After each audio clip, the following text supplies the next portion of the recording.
Welcome back to Mystery Addict, and I am your gracious host, Calvin McQueen. Today we're going to be talking about the mysterious disappearance of the Westerfield brothers. Before we get into the story, make sure that you comment, like, and subscribe, and also turn on your post notifications so that you will know when I upload every Tuesday. Be on time. Back to the case. It was a hot day on September 12, 1964.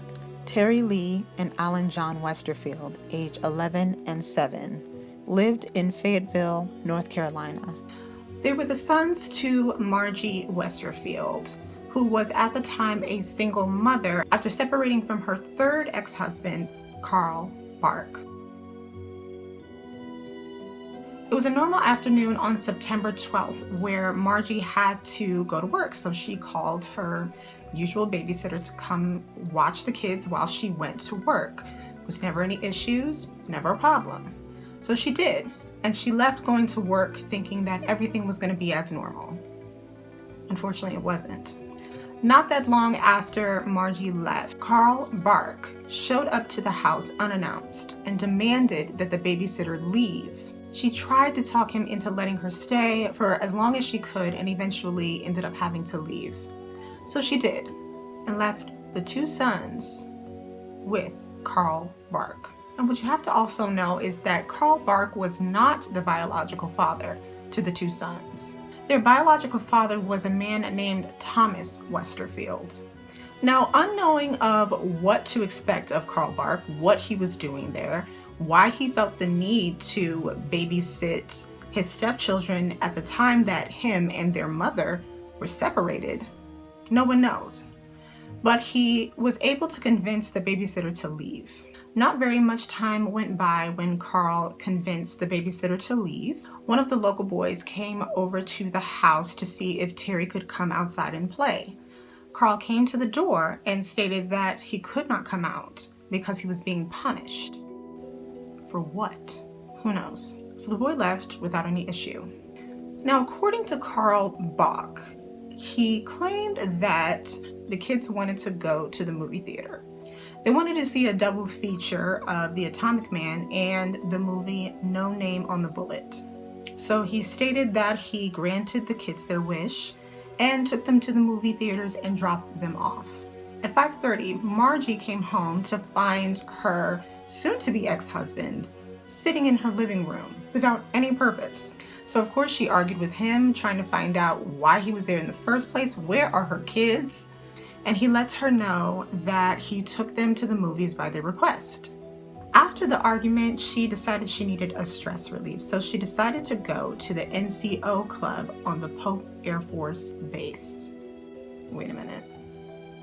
So instead of going to find your kids, you decide that you want to go to the club.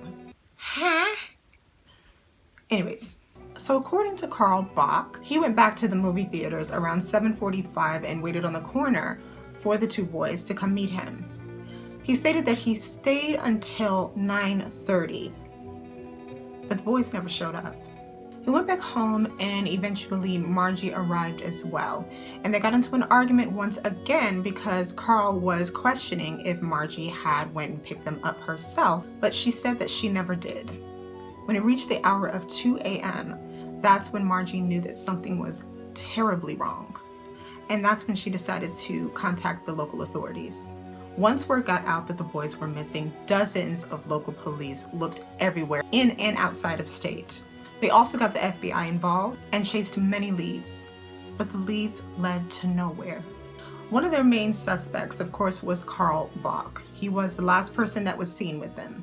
It was natural to think that Carl was doing this for revenge, being that he showed up to the house unannounced. He had no real reason of being there. The mother wasn't there. He forced the babysitter to leave, and he was adamant about being with the kids himself. But why? The local authorities thought that his story was very strange, especially being that he wasn't supposed to be there in the first place. So they questioned him over and over again throughout time. But what also made his story very, very strange was that the boys frequented that theater very often. So the people were very familiar with them.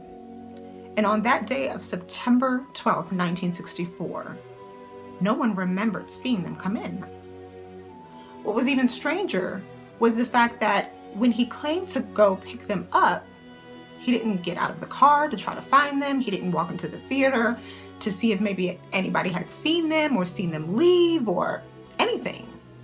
He just sat there at the corner and then left. The police tried for decades to see if Carl would possibly slip up and say something that would lead to them finding out what actually happened to the two boys, because they were still not convinced. They were never convinced. They went as far as sending investigators to his house when he was at the age of 89. They approached him trying to still get him to tell what really happened to the boys and if he had anything to do with it. They offered him a letter of qualification for immunity, but Carl refused, and he went to his grave with the same story that he told in 1964.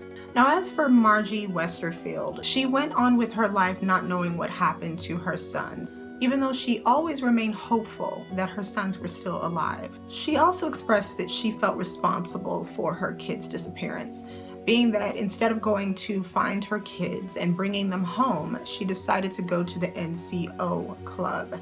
Now, of course, I know you're probably wondering what happened to the boys' biological father, Thomas Westerfield. Well, in the first investigation, he was cleared of any suspicion, but he went his entire life trying to find out what happened to his sons.